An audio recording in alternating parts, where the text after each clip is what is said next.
Hey everyone, welcome back to another video. Today I'll show you how to fix Amazon OTP problem. First, go to www.amazon.com and click on Sign in the top right corner. Enter your email and click Continue. Then, type your password to log in. Once you're logged in, hover over Account and Lists and select Login and Security. You may be asked to enter your password again for verification. Here, check that your primary mobile number is correct and up to date, as Amazon sends the OTP to this number. If you're still not receiving the code, click on Resend OTP on the verification screen.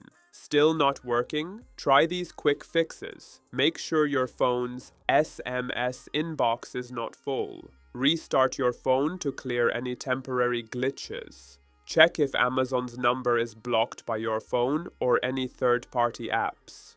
If the problem persists, Amazon also provides an alternative sign-in option using your password and a security code. And if nothing works, contact Amazon customer service. They can check if the issue is specific to your account. That's it. Now you know how to fix the Amazon OTP issue.